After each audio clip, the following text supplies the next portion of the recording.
kind of a reoccurring theme is she's never used her staff more. It's a lot of her moves now use the staff. She does a lot of moves where she uses the staff along with punching and kicking. She uses it. She also uses her glaive more in a lot of her animations. You can see in her throws.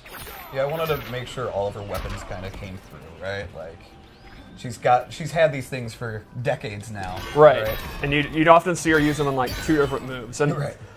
As I break this game down, the more I would play it over the last year, it always struck me the range of the characters is really strong because of their weapons. And it kind of occurred to me, this is essentially a weapons fighting game in some ways with a lot of characters. Like, it's way more of a ranged game than we've previously seen in MK. Like, you can see her down 2 is awesome. It's one of my favorites to use in the game. It definitely covers a lot of ground. Yeah, it's a very, very good move.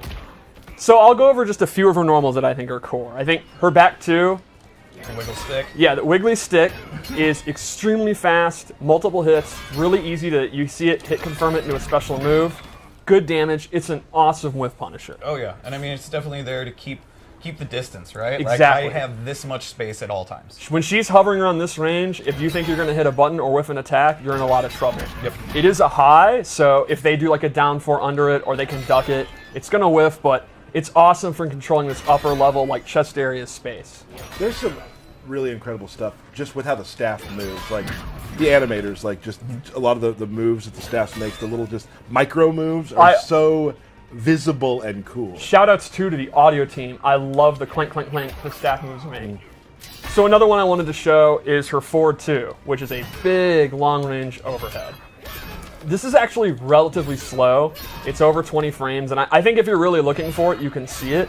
But if you're not ready, if you're crouch blocking for other reasons, you know, you think she's going to down 4 or whatever, she can hit you with it. Yep. She's not going to get a pop-up. She's going to have to just do the full string, or she's going to have to just commit to doing the shadow kick. But it's a pretty good overhead with a lot of range. And I think it kind of complements what you were saying about her back too. Right. Like a lot of times I'll kind of hover around this range, they're looking for this, they're focused on that, and she can just kind of dash up and throw, or do a jump in, and it's kind of a move that keeps you thinking at all times. She's like a mid-screen character. Exactly. Yep. Another one that complements that is her forward 3, which is one of her kick strings. It's this full thing.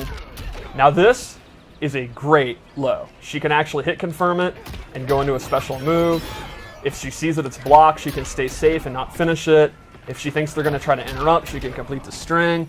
That heavily complements her forward 2, and it's significantly faster. It's just an overall great low attack. So if they're sitting there hyper-focused on this, they also have to worry about this. And again, that sets up jumping back, walking back and zoning, doing a jump in. She really controls like that start of the range space really, really well. Yep. And one more move I want to look at is her back 3, and this is her key mid. It's pretty fast. She can hit confirm it again into her special moves. She can just continue the string and be safe. And it's the mid you'll use if they're ducking a lot. Right. Like if you're using this and Sub-Zero won't stop uppercutting you out of it, you can walk up and it's really good range. And then that's going to open up, again, your throws, your zoning, whatever you kind of want to do. The rest of her tools. Exactly. So I mean, we've kind of talked a little bit about that. So her archetype as a character would be, how would you put it? I would say she controls space, and that lets her play her game, which is very versatile based on what she wants to do. She's got some good zoning, decent mix-ups, some good block pressure. She can, and you'll see some interesting special moves. So I would say space control leading to her then kind of playing her game, which is tailored to your variation. How do you play your game? Well, that's get into a special moves and kind of show some of them. So you always want to bring back the core moves when you think of Jade, and so the shadow kick's one of them. Yep. It's exactly what you'd expect from a shadow kick. It's a high, but it's very fast. It has a second hit. Yeah, it's a great whiff punisher, a great... Sometimes I'll just be walking back, and if the opponent, I think he's going to do an ice ball or something, I'll just preemptively do it, and I'll take the risk. Right. And he might punish me, and that's a bummer, but I'll take the risk. It's a bummer. Yeah, and then her glaives are back, but they're done a little different. You kind of took the spirit of the glaive, but they're now a slow-moving projectile with a lot of wind-up, but you can see they cover a ton of space. And that makes them awesome if you think the opponent is going to jump in, like they'll get hit by the tail of it. Right. Or if you think they're trying to walk in. So it's not like a projectile you spam, it complements her space control. Like you kind of do it just to say, no, the mid-screen is mine, stay back, don't move.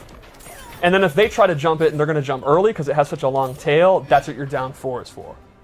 So in my opinion, her zoning with the glaive is really kind of to slow the pace of the match down, to then walk into the mid-range to do all the stuff we talked about. Right. You know, one thing we don't talk about a lot, which I think is really important, is props in the game, right? Like a lot of- hit first hit props props? or Well, like weapons? First Oh, hit not props. first hit props. Okay. Weapons and things like that. Yeah. A lot of the characters who are in Mortal Kombat are iconic, not because of just their character, because of what they carry. Yes. Right. You know, the glaive is, and the staff, very important things. And you know, big ups to the team that makes the props for, you know, helping create the character and make it have even more depth because of how cool the props are and the amount of props they have to make. Yeah, I mean, There's a lot. there's a lot. Like, there's one for Jade that it's kind of similar to a fan, which is like MK2 when she was a katana palette swap.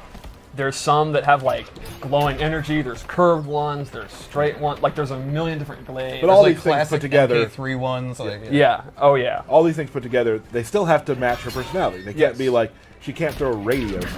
That Well, I would mean, be- she could. She could. She could. It would probably break some of the mythology. They probably don't have radio technology in Outworld. I never thought about that. But Right.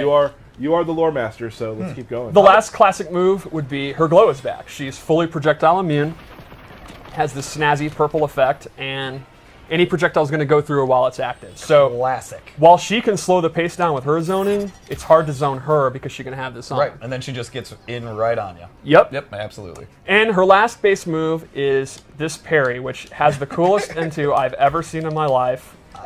Like, for the most part, I'm just going to do that to people online. Like, that's all I care about doing.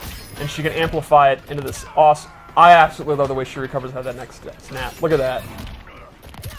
I'm marking out. The way So- the way her arms kind of just go to the side when she's done. Oh, yeah. Is super. Just like it's. I've never seen a more awesome looking nonchalant neck Yes. break. It's effortless. True Yeah. story. I actually accidentally hit Aaron using a Japanese like wall scroll rolled up and pretending to do one of her normals. I accidentally hit him in the QA lab. Well, it's So let's go over some of the loadout moves I gave her. Right. I started with my personal one I like to use, which is a zoning variation. Yeah. And I know you like these ones too. So I- she has an all about upglaive. And if she meter burns it, it's great. She amplifies. She gets a second one. Right. This move dominates the air. Yes. If you want to jump, if You you're can't. you are in a lot of trouble. And they stay up there for a while too, right? So I mean, Oh, it's yeah. like you're being pushed down for And quite some time. She's not controlling them, so No. she's free to do these, and the arc is automatic. And then if you're hit, you can see you get a big hick reaction. You can go for shadow kick and stuff like that. Yep. I love this move. She also has an air glaive that goes straight down, and that's a double one. You can use this to fake out jump ins, to jump back, and if they whiff a normal, you do it. It's To stay in the air longer. yeah, exactly, to go over ground and pounds or whatever. And then the last move in this I also really like is a extremely quick low projectile. The Adinian Spock. Yeah, this is a brand new move, and I think it's great again for space control.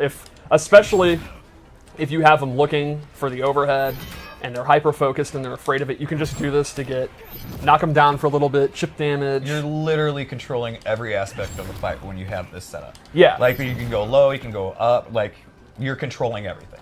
Stream Chat was confused. Aaron Davis from Yes. QA. Yes. Not Yeah. another Aaron. Yeah. Yeah. Dizzy, ex-tournament player Dizzy. I actually hit him as revenge for all those MK9 losses. You'll get over it someday, sir. One other move would be her staff spin. I forgot about that. This is just a great combo ender. In the corner, you actually get a combo. Normally, she's not really a combo character. For all her space control, she really isn't opening up with these huge combos. She Right. just kind of ends in a special move. But in the corner, because of that staff spin, she can. Right. Like a lot of times when I have someone in the corner, I'll mix up her overhead or her low and go into throws and they're looking for it, and she'll actually get that 30% combo. So the staff spin's pretty cool. Also, I just like it for the additional damage, right? Like you just add that to almost Yeah, everything. it's no reason not to do it, and it also has amazing audio and looks cool. Yeah, absolutely. before we keep going, let's talk real quick. What do you do against Jade? The main thing against Jade would be don't freak out, walk your way in, pick your opportunity. If you think she's going to do the low spark, you get a free jump in. And while you're going to eat it down too, it's not the end of the world. Because her combos are going to do less than your combos, because she's not really that much of a combo character. Like if she's fighting Baraka, she's going to zone him out, but if he gets in, he's going to do a lot more damage than her. Sure. The other thing is a lot of her good stuff is high. So it pays off to just duck. And again, she does have the back 3, which is a great mid, but that's not going to lead to a huge combo. So it's kind of the way you deal with space control is accept, all right, she's really good at controlling the space, but when I get in, I'm going to get going because our moves are on the slower side. And there's a lot of built-in weaknesses for when you're up close. I would say up close, she's okay. She can get the job done. But she wants to knock you back, basically, again, and continue her game. Right. And with the variation system, if you want all those zoning moves, you don't have a lot of the other moves we're going to show, which are pretty strong. Awesome. So this loadout, first off, I'm just going to say this costume is the greatest thing to ever be designed. I'm all in. This is why I like this costume is amazing. Okay. I don't know if I'm supposed to geek out this much, but I can help myself. Here's the thing. Maybe you're not, but we all accept the fact that you're going to, Okay. and I sort of love it. Okay, so on this loadout, she is more rushdown based. If the zoning's not working out for you, she has a command run. Also, everyone that's emo that run has gone in MKX because you don't have a neutral, you can play Jade. And so this pole vault move, if you just let it go, she'll actually do some damage. Like sometimes I'll use it, it's just a combo ender and get some additional damage. Right. She can also hold it and actually go like full screen. And she can cancel it. So she actually gets some pressure off this, like, and then she can go for a overhead, low mix-up, or a throw.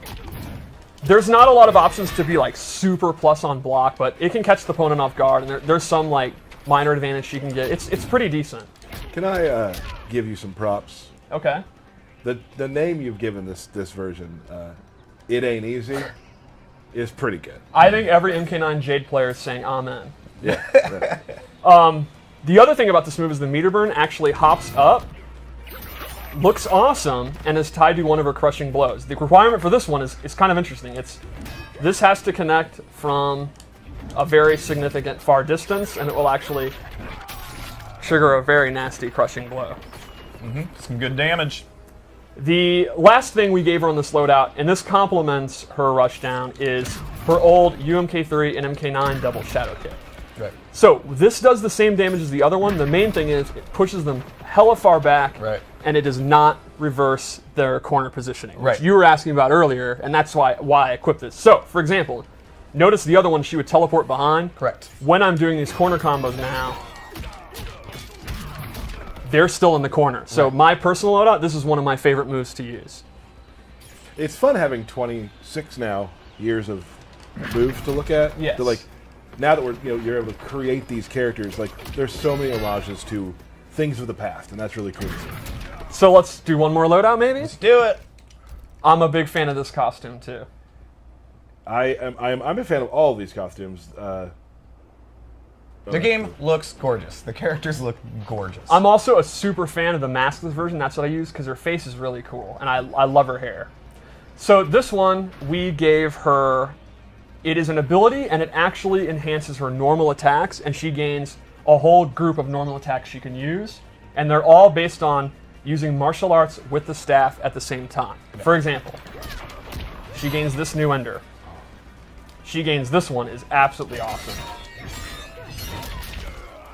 And I think the coolest of all, this actually changes her sweep.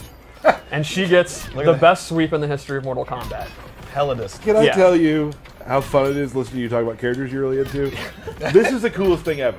Now the next it's thing, a sweep. This is cooler than the last thing. No, this sweep is OD and beautiful looking. And it has amazing audio. Can you show the swing again? The batters up, I'm going to call it? Yes, I love how she catches it. Oh, that's so cool. So those are our 3 loadouts I chose. There's still a couple more we didn't show. Yeah. Oh, I forgot. I forgot the best How could you forget string. that? Your favorite one. Yeah. Oh, yeah. Oh, and you don't have the bunk in any of these ones? Nope. Okay. There's still a couple. All right, we'll save those. You showed throws and such too, right? But we do have the fatal blow. Oh, right. Boom. Is it an overhead? It is not an overhead. Okay. That would be extremely good. Yeah. Maybe it should be. Maybe it should be. But yeah, again, most of her stuff is to get the opponent away from her. Yep. Right? And so she can control the screen again.